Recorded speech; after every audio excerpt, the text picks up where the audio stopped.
pegar aqui o passador. Antes de mais nada, deixa eu me apresentar aqui, né? Eu sou o Darcy Lima Júnior, como já foi falado aqui. Pai do Pedro, pai da Ana, marido da Natália, jornalista, 20 anos de experiência. Sou de Brasília, estou morando no Rio tem pouco mais de um ano e sou sócio-diretor da FSB Comunicação. Na FSB, para quem não conhece, a gente está falando da maior empresa de comunicação corporativa da América Latina. Hoje a gente está com coisa de 1.400 fornecedores, colaboradores internos nossos. A gente tem 43 anos de assessoria de comunicação, então a gente praticamente inaugurou esse mercado ali na década de 70 aqui no Brasil. E hoje a gente tem uma carteira aí esse número está até um pouco defasado, são quase 300 hoje clientes ativos só na vertical privada. E hoje a gente montou de fato um ecossistema de comunicação. A gente terminou crescendo demais e fazendo algumas aquisições de outras agências, como por exemplo da Loures, que é lá de São Paulo, a JCom, que foi considerada pelo terceiro ano seguido a mais bem avaliada pelos próprios clientes das agências, pela uma pesquisa da PR Scope, a Juste, também de São Paulo. A gente tem um canal na Exame, no veículo Exame, né, um canal digital nosso, proprietário, que é a Bússola, e algumas outras marcas, como vocês podem ver. Mas por que a gente resolveu falar de saneamento, né? Já que a gente está falando da maior empresa de comunicação, de uma carteira com quase 300 clientes, e aí eu acho que a gente traz para vocês aqui uma experiência de assessoria, que é um insumo que a gente mais precisa na assessoria, né? O que o assessor de comunicação mais quer? É ter uma boa história para contar, né? E que essa boa história favoreça, ajude o seu assessorado, né? O seu órgão, o seu prefeito. Então, foi no saneamento que a gente encontrou um dos clientes que mais entregam para a gente essas boas histórias para contar. Atualmente a gente está na nossa carteira com a Egea, né? É um dos nossos clientes relevantes, e a gente atende no Rio Grande do Sul, de norte a sul, né? No Rio Grande do Sul, Manaus, Rio de Janeiro, Ceará. E aí a gente começou a entender que esse mercado, que por muito tempo foi negligenciado, né? Quem aqui nunca ouviu que não dá Ibope investir em saneamento porque as obras vão para debaixo da terra e ninguém vê, né? Todo mundo, então, que era muito melhor fazer asfalto, muito melhor botar iluminação. E agora eu acho que a gente chegou no nível de maturidade na sociedade que as pessoas começaram a exigir o saneamento e perceber no saneamento que a gente está falando de saúde, a gente está falando de economia, a gente está falando de meio ambiente, entre outros tantos temas, né? Mas saúde, economia e meio ambiente é um negócio muito forte. E nessa sociedade que exige cada vez mais de nós, comunicadores, jornalistas, ações de propósito, nada melhor do que falar, né, sobre saúde, meio ambiente e economia, né, emprego na veia. E o que a gente precisa para uma boa história? Para uma história simples, né? A gente precisa de atores, né, dos elementos que vão participar da história, de um cenário e de ação. Aí já tem uma história. Mas o que a gente precisa para uma boa história? A gente precisa de um cenário desafiador, né? A gente precisa de um cenário adverso. A gente precisa de alguém para resolver o problema nesse cenário adverso. Mas se essa pessoa que vai resolver esse problema no cenário adverso não impactar ninguém, também não é uma boa história, né? Então a gente precisa de um cenário adverso, de pessoas que estão ameaçadas com esse cenário adverso e de alguém que se propõe a resolver esse problema. Aí a gente tem uma boa história. E se você for pegar, se vocês forem entrar no detalhe, é assim com as histórias da Disney, assim, tem um vilão, tem um mocinho, tem um problema, enfim, Essa é a tônica. Você tem um problema, uma maçã envenenada, né? E aí de repente uma princesa que está lá no chão, e aí você tem um príncipe que salva. Então assim, um cenário adverso, uma pessoa impactada por esse cenário adverso, e alguém que vai salvar, que vai ajudar, ou que se propõe a resolver. E no saneamento, a gente encontrou, não por acaso, esse terreno muito promissor para contar boas histórias. Por quê? Porque o cenário é adverso. Aqui a gente está falando do Brasil. 100 milhões de brasileiros hoje sem ter esgoto tratado, sem ter água nas suas casas. 35 milhões de habitantes. A gente está falando de 5,6 mil piscinas olímpicas de esgoto hoje, exatamente hoje, enquanto a gente está conversando, sendo jogada por dia no meio ambiente. O esgoto in natura. Isso é uma catástrofe que está acontecendo todo dia no nosso país. E o desperdício de água, que é um negócio absurdo também, mais quase metade da nossa água produzida, tratada, sendo desperdiçada. Daí vem o marco, né? Alguém, Congresso, parlamentares, o país se junta para tentar resolver esse problema. Só que não é um problema fácil de ser resolvido. A gente, para chegar até as metas que o marco do saneamento nos impôs, a gente precisa hoje de 900 bilhões de reais em 10 anos. Se a gente for dividir ali numa conta de padeiro, dá 90 bilhões por ano. Eu fico vendo essas cifras e aí eu fico lembrando da discussão que existe sobre se é o público ou o privado que tem que resolver o problema.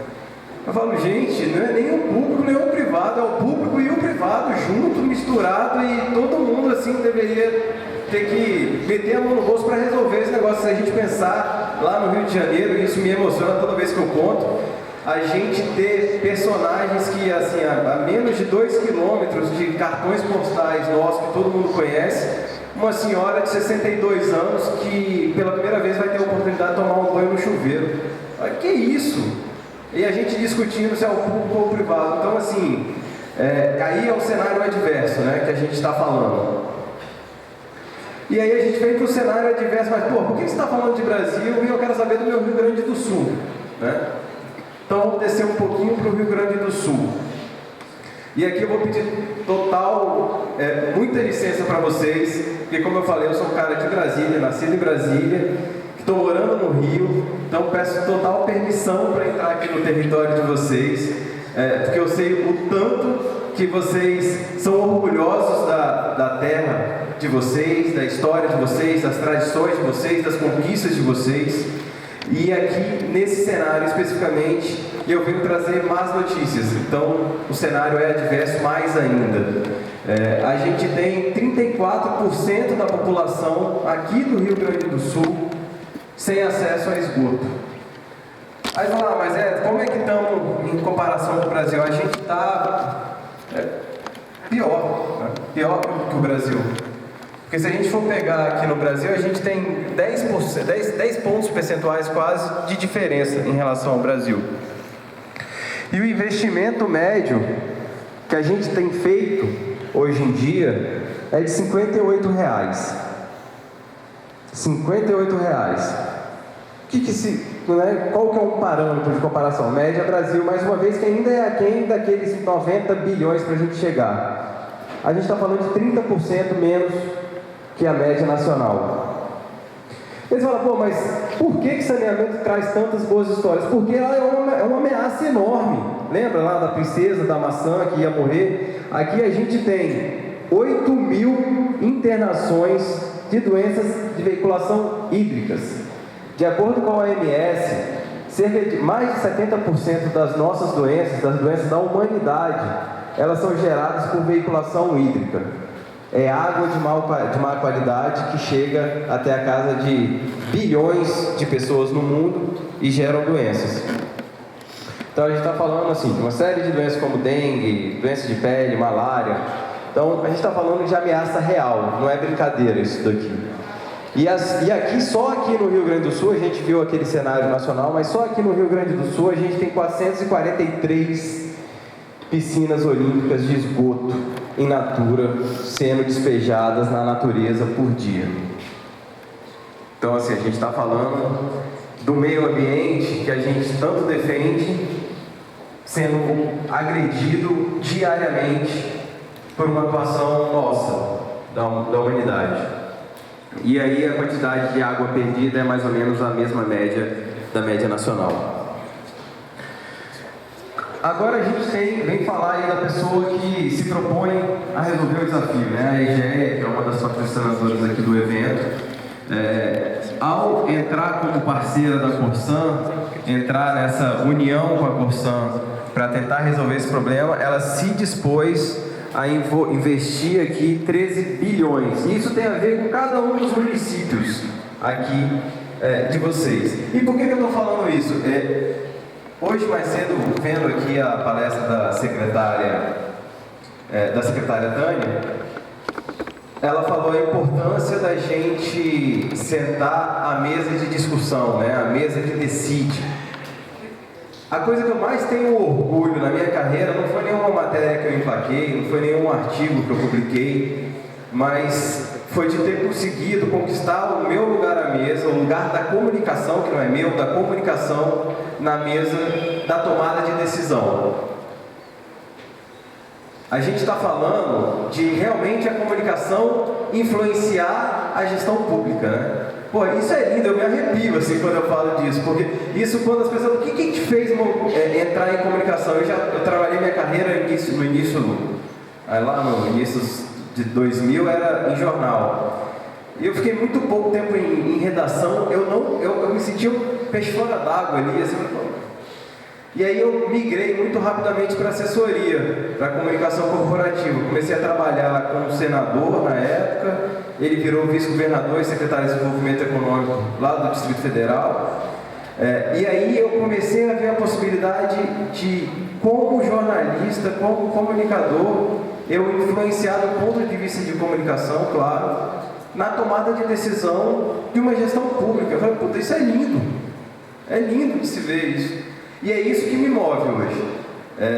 Então, por que eu estou falando isso para vocês? Porque vocês, nos seus municípios, no contato com o prefeito, vocês têm a condição de assumir essa posição, que ainda não está, né, sentando à mesa de discussão, que é a coisa que eu mais odiava, e que eu odeio até hoje ainda, é chegar num lugar e falar assim, ó, a gente decidiu aqui, tem esse produto, divulga aí. Pô, mas como assim? Vamos falar um pouco mais sobre o produto, me explica por quê. Ou a mesma coisa de uma gestão pública, né? De uma política pública. A gente decidiu aqui, nós, os técnicos, né? Quem pensa, e agora envelopa e divulga aí. Pô, não, tá errado. Se você tivesse me chamado para discutir, a gente poderia envelopar melhor, a gente podia ter pensado melhor, a gente podia pensar no... Então, assim, eu acho que isso é um problema comum que que a gente vive, né, de comunicação. Às vezes você receber só um prato feito e divulga, e às vezes você fala, cara, não dá para divulgar direito isso. Isso daí a gente precisa repensar, e aí você não tem mais espaço para repensar. Então, por que eu estou fazendo essa provocação? Porque vocês, nesse lugar de fala de vocês da comunicação, têm a possibilidade de, com o prefeito, com os secretários, com os assessorados, falar, olha aqui, a gente tem uma ótima oportunidade de contar uma boa história, e a gente quer contar essa história junto. Porque esses 13 bilhões que eu falei, eles, na verdade, não são 13 bilhões, assim, de uma forma etérea. Eles vão para cada um dos municípios, né? Vai ser dividido ali entre os municípios. E com o marco, a gente está falando, e com esse contrato especificamente, de metas muito objetivas que têm que ser cumpridas contratualmente.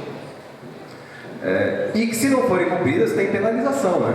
E aí, quando você tem um ente privado se dispondo, você tem todas as sanções possíveis para fazer o contrato valer. Então, a gente tem que investir ali o esforço necessário e impossível que seja para conseguir chegar naquelas metas. A gente está falando então de destravar com esse investimento um potencial construtivo enorme de áreas hoje que estão degradadas ou que por um efeito da sazonalidade não são ocupadas, e a gente já percebeu isso para exemplos no Brasil e fora do Brasil, que mostram, por exemplo, lá em Sydney, a valorização imobiliária que se teve a partir de investimento em saneamento. O investimento também em turismo, como que o turismo cresce e cresceu na Baía de Sydney, quando aquela baía foi despoluída. Então a gente está falando de impactos econômicos que extrapolam aquelas 3 áreas que eu tinha falado ali, né, de saúde, meio ambiente e aí focando agora na economia.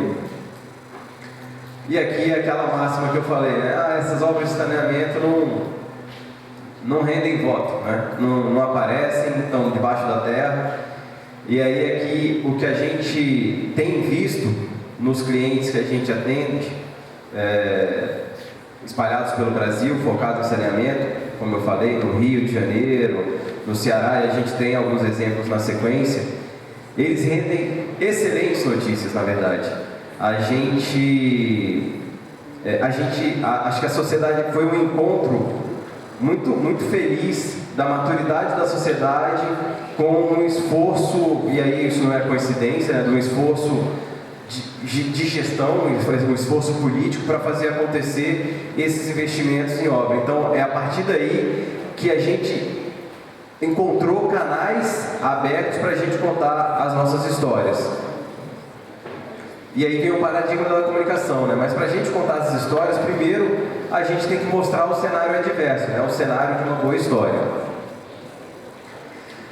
Indo um pouquinho agora, mergulhando num exemplo que a gente tem até um pouco mais de propriedade para falar, como se tivesse um ano na nossa frente, né? Águas do Rio, lá, que é uma unidade da EGEA, que começou a concessão lá em novembro de 2021, hoje começa a ter, e aí tem planos de investimento de 39 bilhões, as metas são muito similares, né? Universalização de água, universalização de esgoto, e aí o plano de investimento para fazer frente a esse desafio.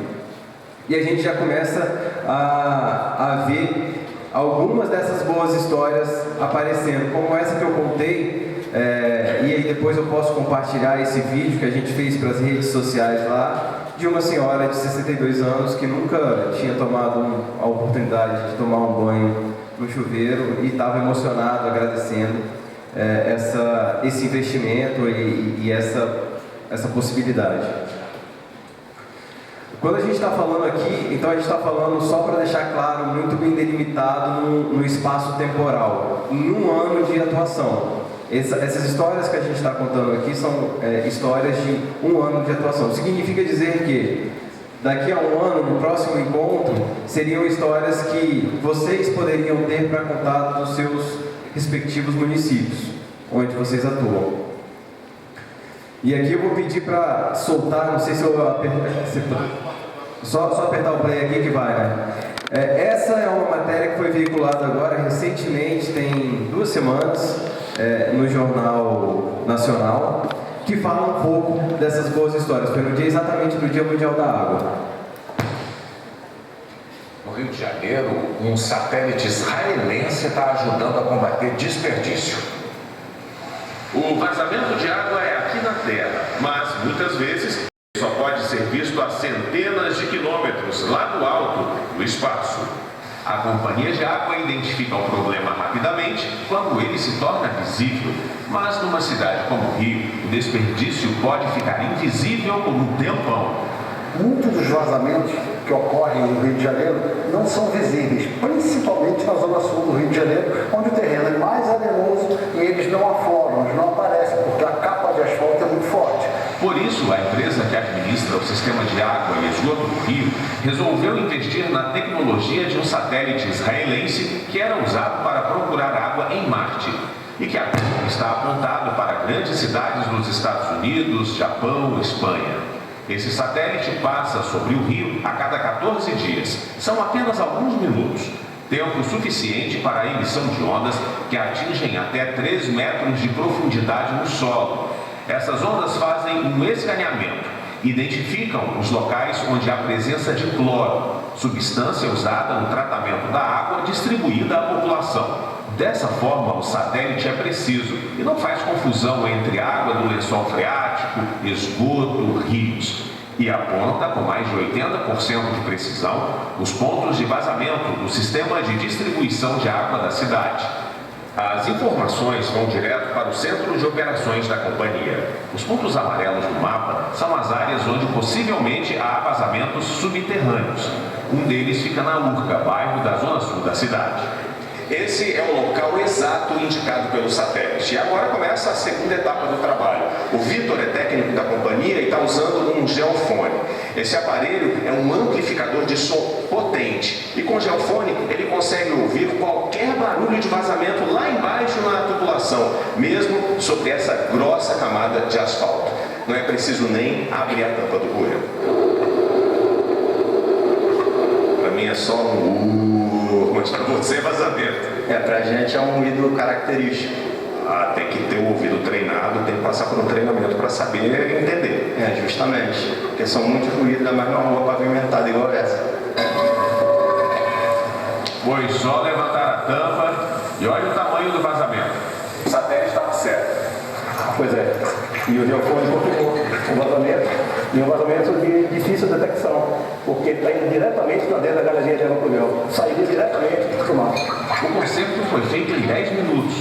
Em menos de um ano, o satélite já escaneou quase 600 quilômetros de tubulação e gerou uma economia de 158 milhões de litros de água potável, suficientes para abastecer 7 mil pessoas por ano. Um começo promissor, porque só no Rio a estimativa é que toda a água tratada que se perde nos vazamentos daria para atender quase 2 milhões de pessoas. Ou seja, o satélite ainda tem muito que espiar nessa nobre missão de proteger o recurso natural mais valioso e mais escasso do nosso planeta. Que história boa da gente contar como assessor, né? Falar, caraca, participei disso. E é essa oportunidade que a gente está trazendo aqui. Como essas, eu quis trazer essa porque ela ilustra um item que para mim é muito forte, que é a história do compromisso, né? Aqui a gente está falando de tecnologia, a gente está falando de um esforço tremendo para encontrar um vazamento. Eu quando mudei para o Rio, agora há pouco mais de um ano, fui eu, minha mulher e 2 filhos, um com 6 anos e outro com 4 anos. Eu acho que os outros sócios me colocaram no Rio e falaram assim, se ele mudar mesmo, vamos testar, se ele mudar com 2 crianças pequenas, a mulher, vai ser, ou dá certo, né? Porque imagina isso depois voltar, enfim. E aí eu brinco que é isso, assim, um contrato desse, ou dá certo, se você está se dispondo aí, no caso do Rio, investir 39 bilhões, você tem que, nem que seja pegar um satélite israelense para achar desperdício d'água, você tem que fazer, mas você vai dar seu jeito. E essa é uma história então que eu contei porque tem a ver com tecnologia, tem a ver com o desperdício que a gente estava falando lá atrás, mas como essas tem várias outras muito legais que estão acontecendo também agora, nesse primeiro ano. Tem uma espécie de garça que era muito conhecida no Rio, que é uma garça azul, e que ela ficava ali na Lagoa Rodrigo de Freitas, no coração da Zona Sul, e sumiu. Ela do nada sumiu, o mau cheiro da lagoa. Agora, em menos de um ano, lá no Rio de Janeiro, tem um ambientalista que é super crítico e cri-cri, e ele vem e ele fica apontando, é uma fonte super famosa na cidade, e aí ele, de repente, ele faz um trabalho atuante de fato, chegou lá na lagoa e encontrou uma espécie de garça. E aí chamou ele, pautou a Globo, a Globo local, para fazer uma matéria sobre o retorno da garça, que é um indicador, um baita indicador ambiental, que aquela lagoa estava começando a ter uma balneabilidade positiva. Praia do Flamengo, há 13 anos a balneabilidade dela era negativa para banho. Depois de 13 anos, em menos de um ano de atuação, também testaram positiva a água para o banho. Então, esses são pequenos indicadores, e aí, claro, foi um dia, e aí vem os críticos, né? Bom, mas testaram um dia, num período de seca, só para também não estou adorando, em um ano resolveu tudo. Longe disso. Tem falta d'água, tem gente sem água ainda, até porque você não resolve um problema histórico desse, sem você não acorda a princesa só no beijo, né? Isso é muito bom no conto de fadas, né? Mas para resolver um problema real e adverso, você precisa ter esforço, ter trabalho, ter dedicação. Então ainda tem muito problema. A gente no dia a dia, para não ficar aqui só falando de flores, no dia a dia tem muito questionamento em relação a por que estourou a adutora, por que tá faltando água no bairro X, Y, Z. E essa ansiedade de se resolver esse problema é natural, né? Porque a gente está falando, como a gente já conversou aqui, de um item essencial. E aqui eu tenho algumas dessas poucas histórias que a gente está falando. Eu não vou passar aqui uma a uma para não ficar muito chato, amassante, mas o primeiro ano de operação foi aqui, ó, aquela que eu falei, Praia de Botafogo no Rio deve estar limpa em 5 anos, diz concessionária. E isso foi porque é impressionante a força da natureza. Esse cálculo inicial era para 8 anos. Depois do primeiro ano de operação, a força de regeneração da natureza se mostrou tão intensa que ele falou, cara, esses indicadores que a gente está começando a ter, como a garça, a balneabilidade, a gente estava pensando que ia ter no terceiro ano, acho que vai dar para antecipar. Então são algumas das matérias que a gente, das boas histórias que a gente pôde contar. Ali a água encanada chega ao Morro de Madureira, Rio desperdiçou o equivalente a 100 piscinas olímpicas de água em um vazamento que foi detectado. Então são algumas boas histórias que a gente começa a ter a possibilidade de contar, e aqui é o meu convite para vocês também terem essa possibilidade de contar daqui a um ano, a partir de uma atuação que é focada em eficiência, focada em tecnologia, focada em atender metas e compromissos.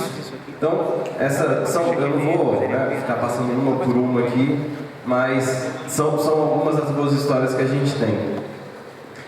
Aí aqui é um pouco da proposta aqui para o Rio Grande do Sul, né? A gente está falando de 317 municípios sendo atendida com todo esse investimento que a gente falou lá atrás, e com toda essa força e vontade e tecnologia e empenho e eficiência para se chegar até as metas de universalizar o acesso à coleta de tratamento e de água potável. Aqui é um pouquinho da visão geral. A gente, como eu falei, como assessoria de comunicação FSB, está atendendo, atuando aqui no Rio Grande do Sul, no Ceará, no Rio de Janeiro e em Manaus, mas a atuação da empresa ainda é muito maior. E aqui é uma campanha que também é super bacana. Na verdade não é uma campanha, é uma história que a gente foi captar lá no Dia das Mulheres, e aqui fica a minha homenagem às mulheres. É o último slide, então eu queria só mais uma vez apertar também aqui, né? Vou dar o play aqui. Esse vídeo foi veiculado agora no Dia das Mulheres.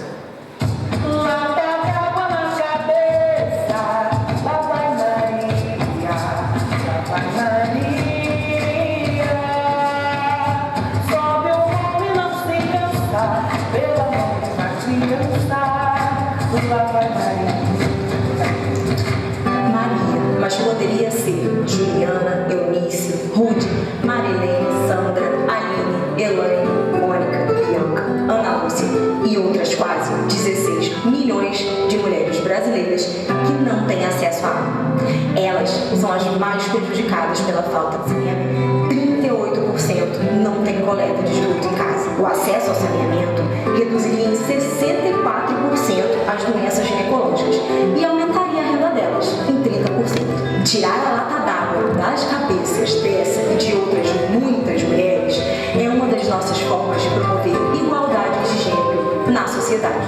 Seguiremos juntos nessa luta por dignidade e igualdade. Feliz Dia da Mulher!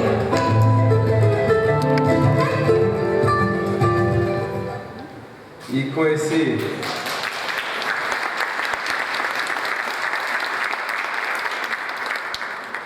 esse vídeo fofo, eu me despeço aqui de vocês. Não sei se alguém tem alguma pergunta, se alguém tem alguma questão, alguma dúvida. E em não tendo, eu me despeço de vocês e sigo aqui acompanhando esse evento que está bem legal.